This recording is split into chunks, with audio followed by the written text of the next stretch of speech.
Magandang araw sa inyo mga banateros at eto na naman si Banat Bay. Pag-usapan lamang po natin itong si Mayor Guo at itong picture na ito. Ang lupit po kasi ng picture na ito. Talaga nga namang todo-todo ang ngiti ni Abalos, itong ating DILG Secretary, at todo din ang ngiti ng ating PNP Chief Marbil. Siya ho ang pinuno ng PNP. Ganyan ho. At siyempre, eto naman si Mayor Guo. Ay, grabe ho yung kanyang ngiti ay talaga nga namang nakakatunaw. Ho? Di ba? O, di ba? Akala ko ba galit na galit tayo sa mga incheck? Akala ko ba galit na galit tayo kay Mayor Guo? Pero isang ismay lang pala ni Madam, isang gayaan lang. Oh, patay po sila. Grabe ho, grabe. Iba ang karisma ni Mayor Guo, ha? Dinaig pa ho si Chloe. Kilala niyo si Chloe, yung jowang bida-bida? Oh, dinaig pa ho si Chloe ho, ha? Lupit talaga. Ganyan ang karisma ni Mayor Guo. Ngayon hindi na ata siya Mayor, Guo na lang Pero kasi ito lang, napansin ko lang, pagkatapos nilang matinding i-demonize yung karakter ni Guo sa Senado, sa Congress, sa lahat-lahat, at lalo na to si Abalos, pag umaacting to talagang uhuling ka namin, hindi ka makakalagpas sa batas. Mga ganyan yung artista na yan ganyan yan di ba? Walang malano dito, walang malalaking tao, batas kung batas.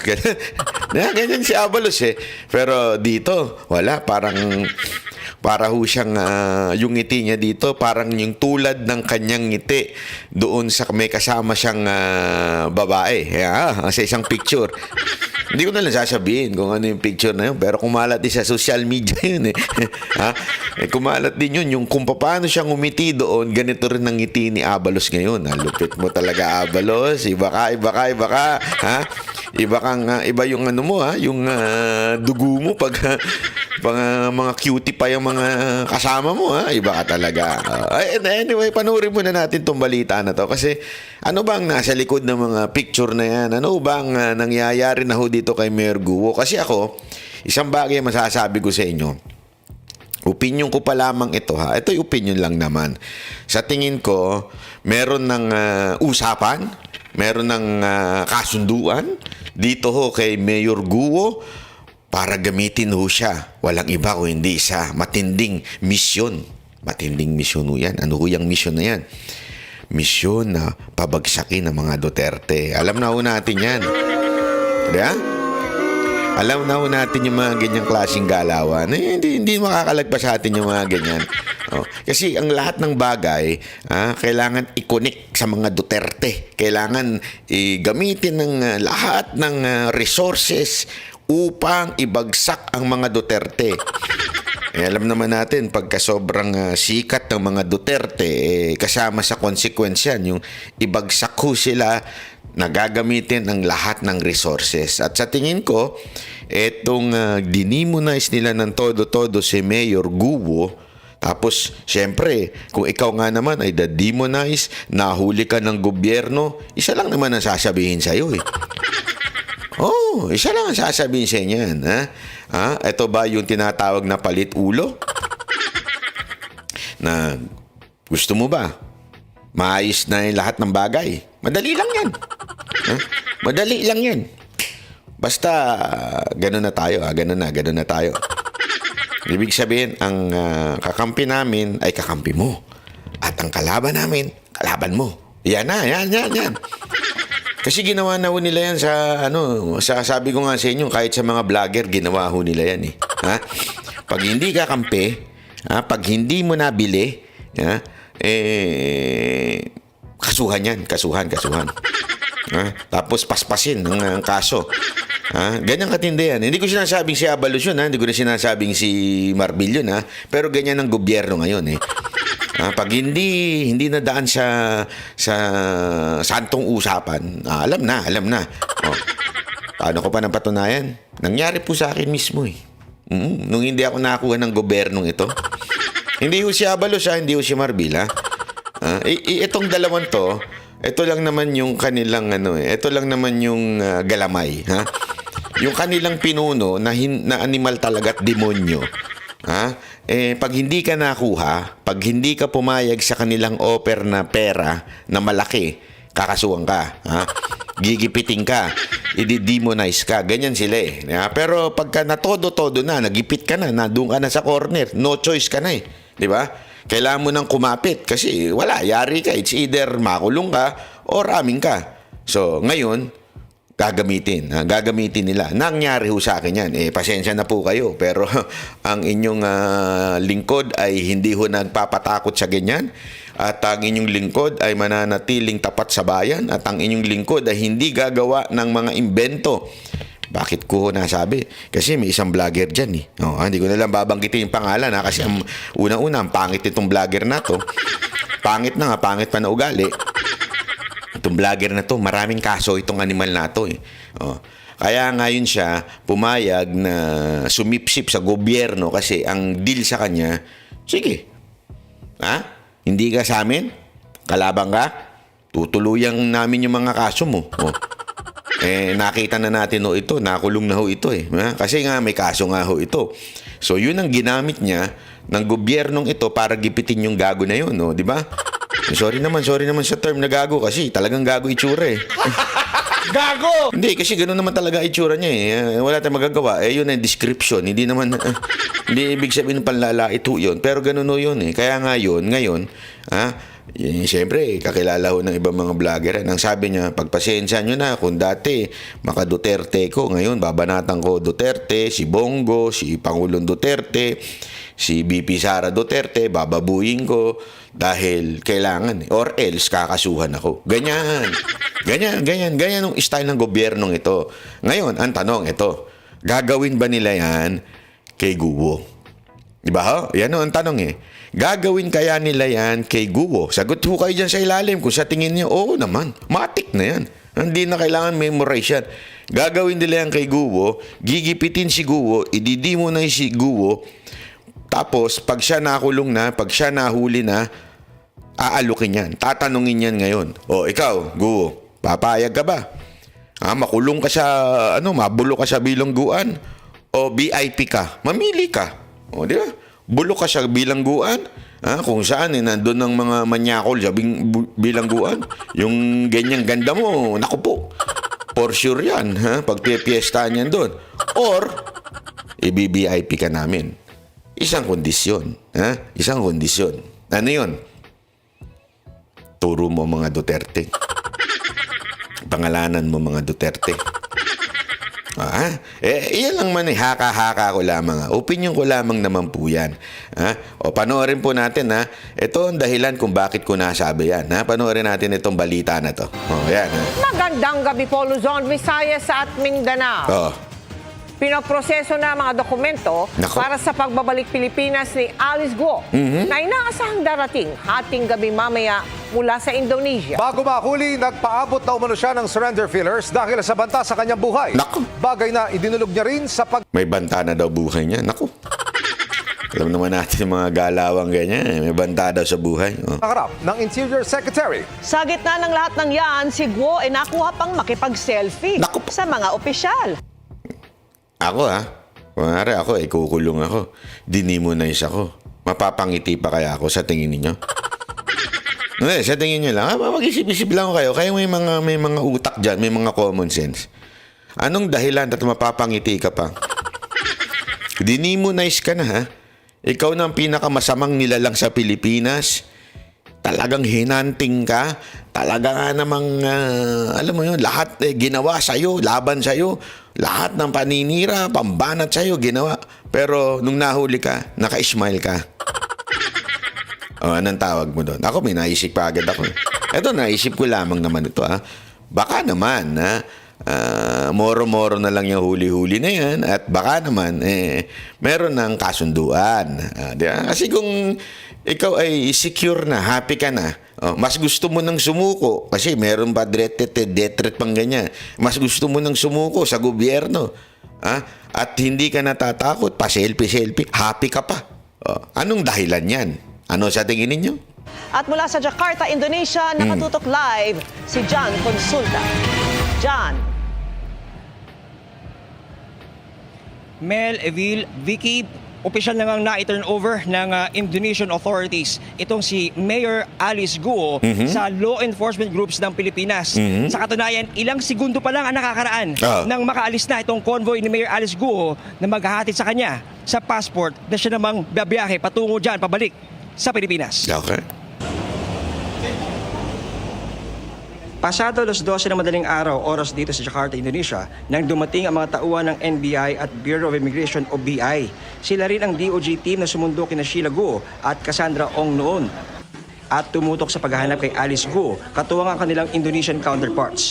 Pero para mapabilis ang pag-uwi kay dismissed Mayor Guo, dumating din pasado alas 3 ng madaling araw sina Dito? Interior Secretary Benhur Abalos Ayun na. at PNP Chief Romel Marbil. Siyempre, tinan nyo ito Ito'y operasyon ng DOJ, kaya nga NBI ang humuli, di ba? At immigration. Kasi both of that department ay nasa ilalim po ng DOJ. So, operasyon ito ng DOJ. Kabaha, anak ng tutsang kalabaw. Hindi papayag yung pinaka-epal na sekretary. Sino? Si Abalos. Yan ang pinaka-epal na sekretary. Hindi ko siya papayag. Lalamangan ako ni Remulla sa pagiging bida-bida sa media. Hindi pwede yun. Hirap na akong hanapin si Kibuloy. Hindi ko na nga mahanap. Napahiya na nga ako eh. So at least dito man lang maka-epal ako. Di ba? O ayan, ume-epal na kagad. Sinama pa yung pinaka-epal na PNP chief. Isa pa to. Ito ang PNP chief na nagpapa-interview sa mga non-political vlogger. Di ba? Anong tawag mo dyan? Di umano, mga epal. Di ba? Mga di umano yan.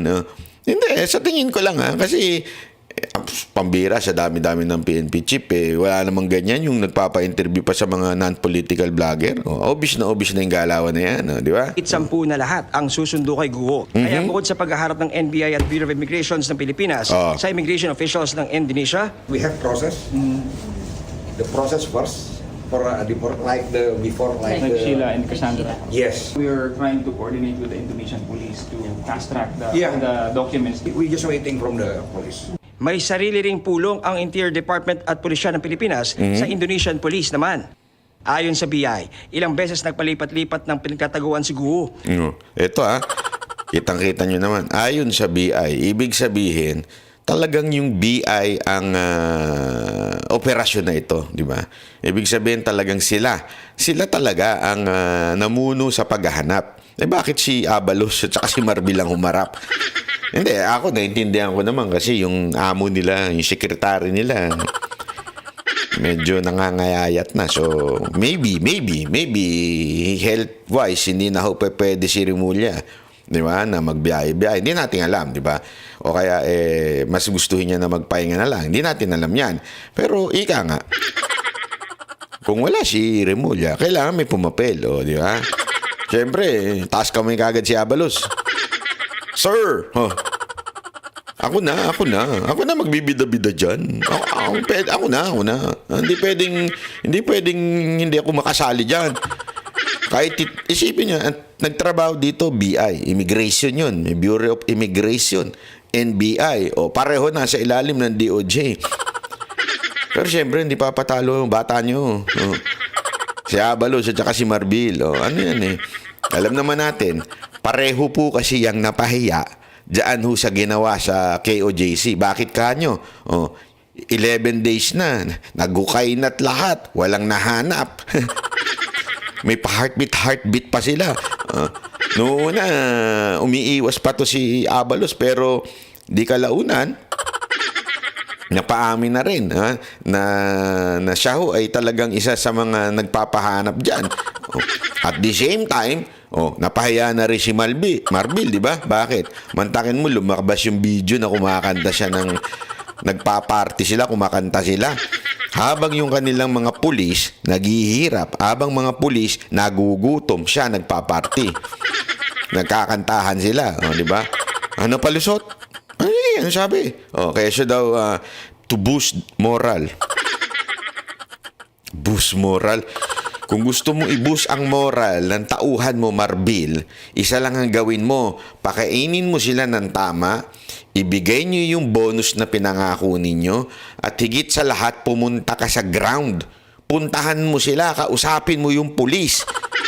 Buti pa nga kaming mga taga Banateros, kinakausap namin yung mga pulis. Yung mga KOJC members, kinakausap nila yung pulis. Di ba? Sinasabing paulit-ulit na mahal sila, na iisang bayan tayo, paulit-ulit yan. Eh ikaw, ano ginawa mo? Pati si Torre, yung torotot ninyong napakalaki. Na araw-araw, alam mo, every time, Torre, ikaw, manood ka dito. Every time na nagpe-play yung torotot mo diyang malaki, alam mo ba na tumatawa yung mga pulis mo? Obserbahan mo.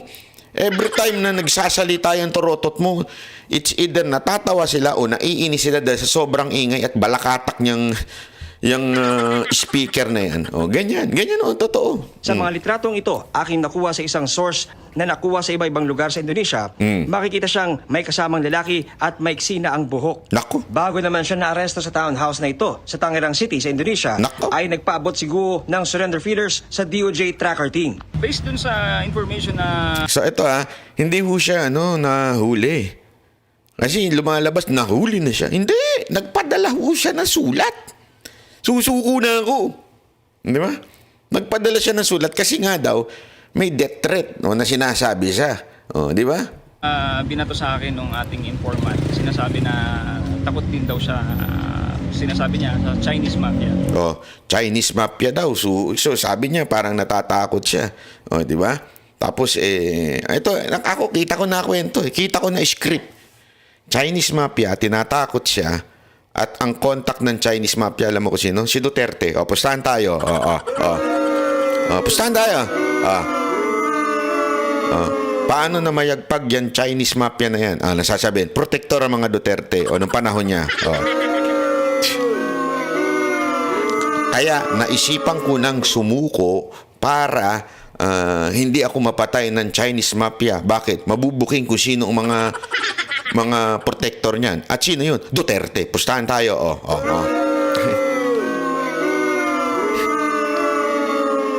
Ako nagtatanong lang ako, Secretary Abalos. Ito, tanong lang ito Ako nagtatanong lang. Yan bang natutunan mo sa paglabas mo sa mga teleserye? Yung mga ganyang script, sino ba gumawa niyan? Hindi kaya ito nagpa-advise kay Coco Martin? Hindi, ako nagtatanong lang. Ako tanong lang naman to. Hindi ko sinasabing gagawin nila yan, Hinala ko lang yan. Mali mo, si Coco Martin ang advisor niya, di ba? Kasi siya yung director, di ba? Yan yung kahit wala ng istorya, pinapahabay pa istorya. Kayang pahabain yung istorya niya, kayang invento ng istorya, mga ganyan Tukoy na rin ng BI ang mga personalidad na tumulong umano kay Guo. Ayan, tukoy na daw yung mga personalidad na tumulong kay Guo. Naku po, sino yan? Pustahan tayo. Ang ituturo dyan, mga past officials. Ituturo dyan yung mga past officials na namuno nung panahon ni Pangulong Duterte. Tapos sasabihin nila, may basbasto sa taas di ba? Ganyan mga yan Alam mo na, sus, pambera, lumang tugtugi na yan. Ganyan din ang mga putak ng mga hinaharap sa kamera Utos nung nasa taas. Utos. Paano mo nalamang utos nung nasa taas? Meron bang dokumentado ba? Meron bang ebidensya? Sinasabi nyo lang utos sa taas. Bakit? Ang hirap patunayan Actually, hindi nga yan tatayo sa korte. Di ba? Utos kasi sa taas. Alam mo kung anong tawag yan? Trial by publicity lang yan. Para ho talagang eto hong masisi ho si Duterte dyan. Di ba? Pagtagaw sa Indonesia. Mga kapuso, kasama natin ngayon ng mga tauhan ng National Bureau of Investigation at ng Bureau of Immigration. Kasulukuyang naglalakad kami ngayon papunta sa aming sasakyan na van. At ito ay paghahanda na para pumunta sa isang tanggapan dito sa Indonesia nang sa ganoon na magkaroon na ng coordination sa mga Indonesian authorities bilang paghahanda na rin dito sa napipintong pagbiyahe ni Mayor Alice Guo pabalik ng Pilipinas. Dakong alas 4 ng hapon, magkakasama na ang NBI, BI, PNP at ang Interior Secretary na makapulong ang Indonesian authorities para plansyahin ang mga requirements ng deportation. Siyempre, kailangan, additional success for 2025 senatorial campaign. Di ba? Accomplishment ito para sa 2025 senatorial run ni Abalos. Di ba? Kaya nga, kayo ho ba? Boboto nyo ho ba itong alam naman natin Ito ang isa sa parang kalahi ito ni Mar Rojas Pagdating sa bida-bida, pareho sila ni Mar Rojas ng estilo, di ba? Yung acting ba, ika nga, hindi natin palalagpasin yung mga ganyang klaseng mga krimen. Yun ang mga style mo, Brad. Pang showbiz. Guo. Yung mga dapat na pag-usapan ay napag-usapan na namin. Wala nang malaki. Kukunin natin si Alice. Inaalis ang papeles at iuwi na natin sa Pilipinas. Kala mo naman siya yung nagtrabaho di ba?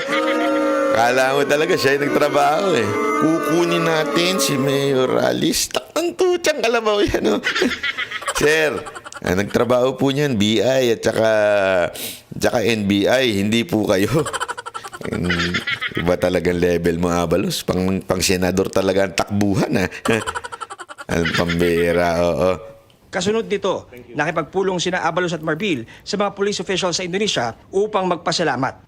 Maya-maya pa, Yun na. iniharap na kay Abalos si Guo. Yun si Madam. Pag ako yan, yakapin ko yan. Uy, magandang araw. Magandang style. Ayan sabi niya. Uy, Sek. Hi, Sek. Ayan, ikaw pala. Naku, ibang level yung kamayan na yan Ikaw pala si Alice. Hindi kita Nakita nakikila. ko tayo before. Saan? Tarlac po, sir. Kinabahan si Abalos. Sabi, ikaw pala si Alice. Wow.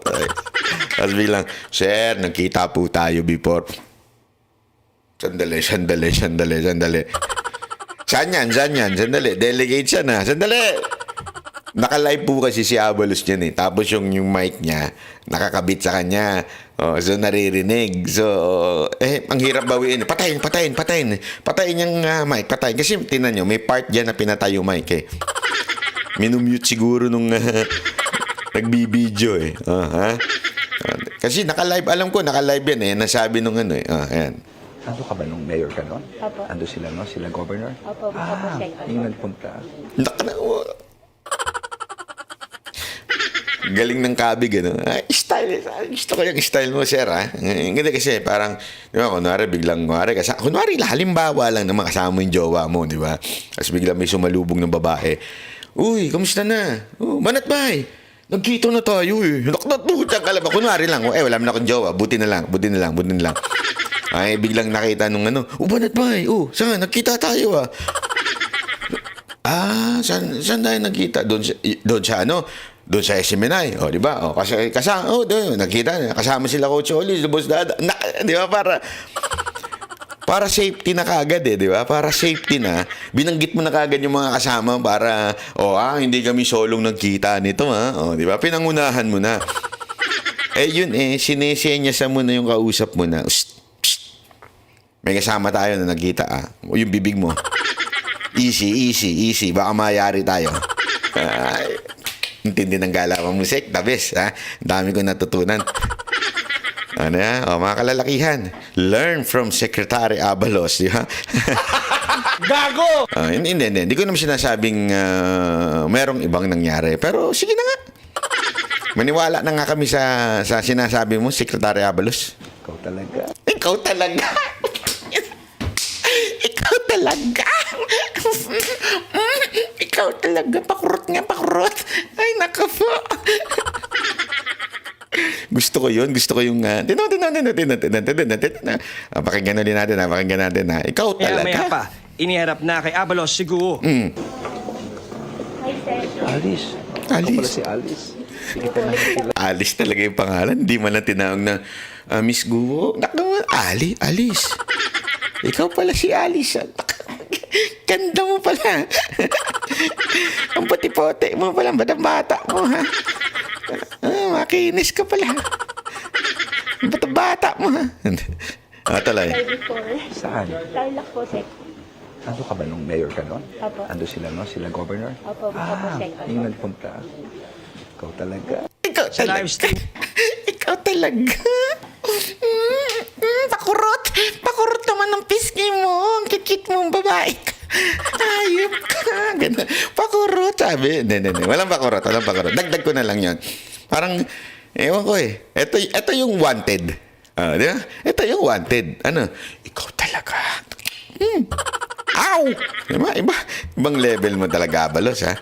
Pakinggan nyo, ha? Ito ulitin natin. Ayan, Alice, ikaw pala si Alice. Hindi kita Po, nakita ko nakikilala. tayo before. Saan? Tarlac po, Sek.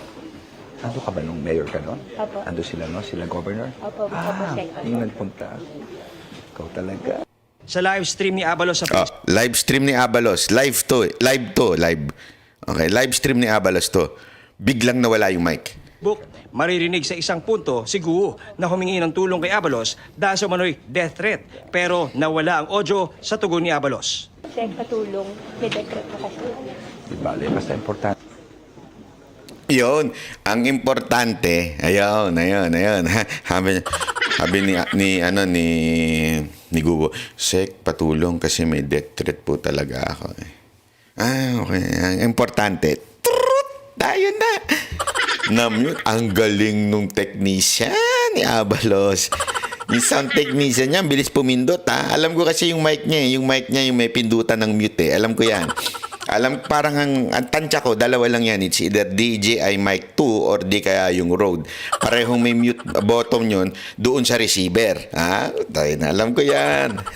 Style niya. Biglang, hindi. Ito, biglang na-mute. Tapos, ano kasunod? Iba na yan. Maririnig sa isang punto si Guo na humingi ng tulong kay Abalos dahil sa umano'y death threat pero nawala ang audio sa tugon ni Abalos. Sek, patulong. May decrete po kasi.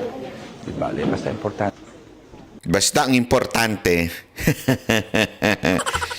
fill in the blanks. Okay na mag-fill in the blanks. Basta ang importante, kung ano yung pinag-usapan natin, sundin mo lang. Basta importante, kakampingan namin. Letter B yun. Basta importante,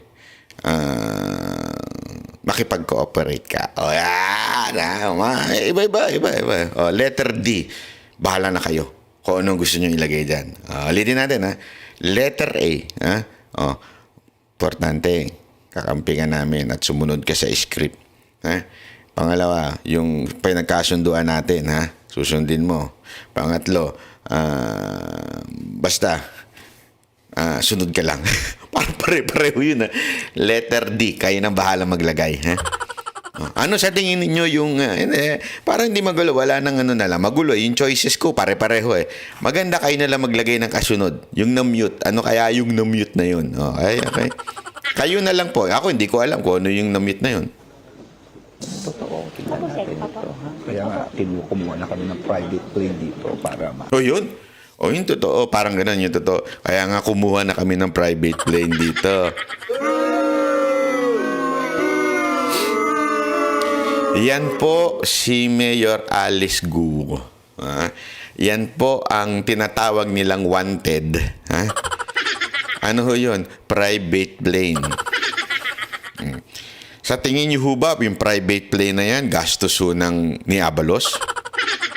Laking gastos niya kung private plane na yan, Abalos.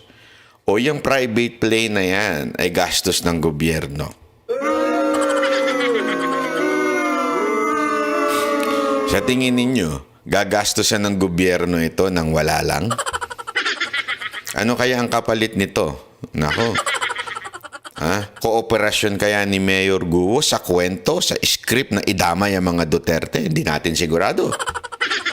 Pero ang sigurado natin, VIP treatment ang nakuha ni Guo. Sinundo pa ng private plane. VIP. Ay, nako po. No, kasi ako tingin ko para kayong Chinese. Nako, panay ang mute Diyan siya nagkamali. Siguro sa susunod di na magla-live to. Gusto niya kasing umepal Gusto niya yung style ng nagla-live yung mga politiko Ang problema, alam mo, eto bigyan kita ng payo, Abalos Okay lang mag-live katulad ng mga ginagawa ng ibang mga politiko kung wala kang tinatago. Okay lang mag-live kung walang mga double standard na mga sitwasyon sa buhay-buhay natin. Di ba? Pero kung meron kang tinatago at merong mga pribadong usapan, naku, napakahirap mag-live yan. Huwag mong gagawin yan. Kaya tuloy, ang nangyayari, biglang namimute. Yeah? Gago! Kaya nga kung papansinin nyo, walang tinatago siya kay OJC. Bakit? Ang daming vlogger. Naka-live lahat. Walang nag-mute. Di ba? Pakita nyo. Ibig sabihin, kung ano yung nakikita ninyo, yun. Kasi kung nananakit ang mga taga kay OJC, yung pinalalabas nila, kung violente mga taga kay OJC, sa tingin ninyo papayagan ng pamunuan ng KOJC na i-live ng mga banateros yung video? Hindi. Bakit? Mabubuking. Bakit nila pinapayagan? Kasi alam nila na ang mga taga KOJC hindi pumapalag talaga. Ang mga taga KOJC lalaban lang pag sila na ang inapi. Pero hindi sila magsisimula ng gulo, hindi sila gagawa ng hakbang na illegal. Sila ho'y susunod sa batas. Ganun o. Kaya confident sila sa pagla-live ng mga vloggers, particular ng banateros. Ayan tanong. Bakit dito panay mute? Don't tell me, talagang timing lang. Yung mute ng pag-timing ng mute, dahil lang ng mute, sana kung, okay lang sana kung mawala yung audio, yung malayo. Di ba? Yung malayo, yung tao. Ang lapit-lapit yan di ba? Sana kung 1 kilometro. Kasi ang alam ko, yung mga ganyan, sobrang layo niyan. Kasi may ganyan ako mikropono Malayo inaabot niyan. Hindi yung ganyan, nawawala na kaagad. Kasunod nito ipinroseso na ang mga papeles ni Guo. Ipinakita rin ni Guo ang kanyang Philippine passport. Dito na nga mga kapuso sa ating likuran si Mayor Alice Guo at nagsisimula na itong turnover mula sa Indonesian authorities papunta sa mga otoridad ng Pilipinas, sa BI, PNP at makikita natin ngayon nilima na siya ng semento at sisikapin na ngayong araw na to ay mailipad na pabalik ng Maynila. Itong si how are you, ma'am? How are you? Very good. Sa isang punto, nakapag-selfie sa kanya ang ilang opisyal mula sa Pilipinas at maging sa Indonesia. Nakapagpa-selfie pa daw yung mga opisyal mula sa Pilipinas at Indonesia. Ganyan ka VIP si Gubo. You remember me? Okay. Wow. Nak ng tucha. You remember me? Dumidiskarte pa si Kuya. Okay yan, sir. Okay yan. Sa bagay, sabi nila, hindi ako sure ha. Sabi nila, nagpagawa daw si Mayor Guo. Nagpa-nose something. I don't know. I really do not know. Pero one thing for sure, mas gumanda siya ngayon. Press na press siya, di ba?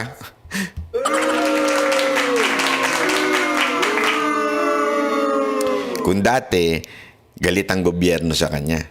Ngayon, nagpapaselfie ang gobyerno sa kanya. Hindi, kayo na lang. Connect the dots, mga kababayan. Di ba? Hindi ho ako magsasabi sa inyo. Connect the dots. Yung mga opisyalis natin, nagpapaselfie pa. Yung mga opisyalis natin, grabe kausapin si Mayor Guo. Pero dati, masamang tao to si Mayor Guo. Dati, demonyo ito. Lahat ng kaso, lahat ng pabibintang ibinato dito kay Mayor Guo. Bakit ngayon sobrang bait na? Hindi, kayo. Kaya tuloy nagdududa ang taong bayan. May kasunduan kaya naganap? Masaya na kaya si Mayor Guo kasi they come into conclusion na everything would be okay. That everything would be smooth, di ba? Ay, nako. Ma'am, dito ma'am. Going home, how do you feel? Diba, ganun ng, gusto ko yung ganung sign ni Mayor Guo, no? Ano yan? Bahala na sa akin si Marcos. Ay, naka. Marcos! Di ba ganun siya? I'm good, yeah, I'm good. Okay now? Yeah. I'm good. Okay, tama. I'm good. Yan yung kriminal na hindi, ako ha. Again, I reserve my judgment kay Mayor Guo. Hindi nga ako nagko-komento nito mga nakaraan tungkol kay Mayor Guo kasi ayoko magkomento dahil sobrang masyadong yung public scrutiny na nangyayari, yung public na alam mo yung public na banat sa kanya, medyo iba. Medyo nakakaamoy ako ng hindi maganda. Tapos biglang ganito. Sobrang sama niya nung mga nakaraang 2 buwan. Di ba? Sobrang sama niya. Parang siya na ang pinakamasamang babae sa Pilipinas. Di ba? Pero ngayon, yung ngiti, ganun na ang smile ni Madam. Oh, alam na this. Yung mga accusations sa'yo, you're confident you can answer it? Are you going to go? Are you going to respond? Wala po muna Ma'am, may death threat ka daw. May death threat ka daw. May death threat ka daw, ma'am. May death threat ka. Sorry pa. Ma'am, may death threat ka daw. No media. Stop. Don't. Are you media? Don't stare. Pagkatapos ito ay dinala na si Guo sa Immigration Office ng Indonesia. So why are you here in Indonesia? Vicky, nagkaroon lang ng konting delay ng hindi nasunod yung mag-turn over dapat ng Indonesian Interpol sa Indonesian Immigration. Pero naayos na yon at inaasahan natin na yung ine-expect na 10:30 na arrival ni Alice Guo, kung hindi na magkakaroon ng aberya, ay maaaring ma-extend na lamang ito ng alas 11 o 11:30 at malamang may bago mag-alas 12 ng hating gabi dyan sa Pilipinas ay nandyan na si Mayor Alice Guo. Vicky. John, napansin namin na parang masaya si ex-Mayor Guo na parang hindi siya arestado. May video pa nga na kinindatan niya kayo. Kwento mo na nga sa amin yon, John. Tingnan mo yung sagot ng reporter dito. Natatawa ako sa sagot ng reporter kasi ipipilit niya. Kasi parang medyo oo nga kinindatan pa kami. Tapos happy si Mayor Guo. Hindi. Kailangan natin mas may drama to. Lagyan natin ng drama. Tingnan niyo yung sagot na reporter. Actually, Vicky, medyo nagulat din tayo doon sa kanyang actuation na ine-expect natin nung umpisa na medyo magiging mailap siya, pero kabaliktaran. Dahil 2 beses kumindat. Ayos Katunaw na kindat yun. Parang kinilig ako dun. Parang ako yung kinindatan. Di ba?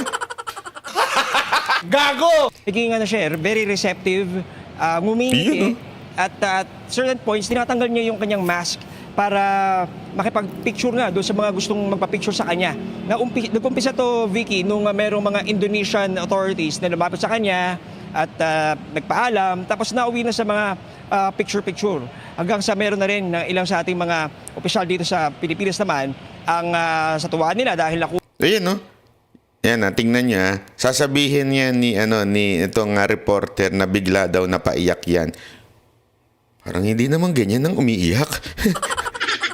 Tingnan niya, Ito nga, finally, si Mayor Alice Guo ay nagpa-picture din dito kay Mayor Alice. At sa ating pakikipag-usap kay Mayor Alice Guo, talagang masabi natin na parang she's putting up a happy front. Pero bakas natin na Vicky, kanina sa baba dito sa aking kitututunguhan at kinatatayuan na pwesto, nakita ko medyo napaluha siya. Lalo na nung naramdaman niya na eto na, kaharap niya na yung Indonesian media at yung Philippine media nasa likuran, nakita ko doon medyo nagpuna siya ng kanyang mata. At siyempre, kailangan yun para mas madrama ang datingan, di ba? Bakas na, ramdam niya na yung malaking pagbabago sa buhay niya na mangyayari sa oras na makabalik na siya. Hindi kaya tears of joy yun. Hindi kaya. Kasi parang sabi niya, finally, na-meet ko na si Abalos. Gago! Hindi kaya tears of joy yun. Hindi kaya. Diyan sa Pilipinas, Vicky.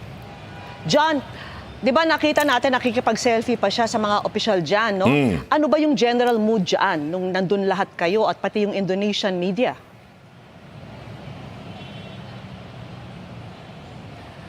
Yes, Vicky, talagang sa halip na matakot, sa halip na talagang makaramdam ng parang game na game. Itong si Mayor Alice Guo na nakikipagpa-picture. Ang sinasabi lang niya no interview. Pero pag may lumalapit sa kanya, masaya siya nakikipag-interact. In fact, may mga small talks mga tayo naririnig doon sa ilang mga tao.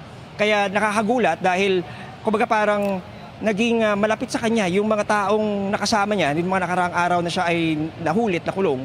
At lalo na doon sa part ng Indonesian authorities dahil marami pang bumati sa kanya. So dito, Vicky, talagang kumbaga parang kung ituring siya parang rockstar. Pero hindi na nanggaling sa atin yan, nanggaling na yan kay sa reporter. Parang ituring daw, yung ganun daw yung mood, parang rockstar siya. Hindi, matatawa ka talaga dito eh. Kasi after gawing demonyo ito si Alice Guo ng ilang panahon, bigla ngayon rockstar na datingan. Alam na yung mga ganyang galawan. I'm sure, pagbalik niya, pagsakay niya ng eroplano, doon na magkakaroon ng malaking pagbabago. Ikaw na nag-conclude, ha? Ang galing mo, kapatid, ha? Ang lupit mo, brad, ha? Yung kanyang sentimiento, lalo na pag lumapag na Grabe yung ngiti niya, dyan sa Pilipinas. Vicky. Oh, John, di ba sinabi mo kanina before 12 midnight, tiyak makakalapag. Anyway, eto na nga. Ayan, todo-todong ngiti. Di ba? Alupit. Ito lang masasabi natin. Abang-abangan natin, ha? Ako, nanguhula lang naman ako. Ito yung aking opinion lang na meron nang nabuong kwento sa teleserye na ito. Kasi alam natin masyadong pinainit ito eh. This is something na simple case of masasabi lang alam mo yun, na isang mayor na nagsinungaling, di umano, bakit di kasuhan sa korte? Alam mo yun, yung ganun ba? Pero ito, sobra yung celebrity na ang datingan nung kaso. Kaya nga parang sobra na yung pinaangat, pinademonyo ng pinademonyo. Nagalit ang taong bayan, di ba? To the point na ginawa ng mga meme ng mga tanso na saan kalaki, kaya ako sa pan. Alam mo yung sobrang sama na ni Mayor Guo. Tapos, all along, nagtago na nga siya, biglang ganito makikita mo. Yan. Todong ngiti ni Secretary Abalos. Todong ngiti ni Alice Guo. Todong ngiti ni Marbil. Akala ko ba masamang tao to? Bakit ganire? Tuloy nagdududa ang taong bayan at sinasabi nilang meron kayang kasunduan na naganap. Ano kaya yung kasunduan na yan? Yung kasunduan kaya na yan ay ituro ang mga Duterte bilang kalaban, ituro si Pangulong Duterte bilang supporter ng Pogo, ituro ang pamilya ng mga Duterte bilang sangkot sa Chinese Mafia. Kasi sinasabi, ang meron daw sa kanyang gustong magbalak gawin ng masama ay mga Chinese Mafia. Alam na natin kinukunik ang mga Duterte sa mga Chinese. Yung Pogo, kinunik kay Senator Bongo, kinunik sa Duterte. Siya, Pogo rin yung issue niya. Sino mag-i-interview sa kanya? Quadcom. Yung Quadcom na mga congressman na halikpuit ni Romualdez, tingnan ninyo. Ipupusta ko sa inyo. Ikukunik ito kay Duterte at sasabihin, hindi siya magsasabi Hindi ho siya.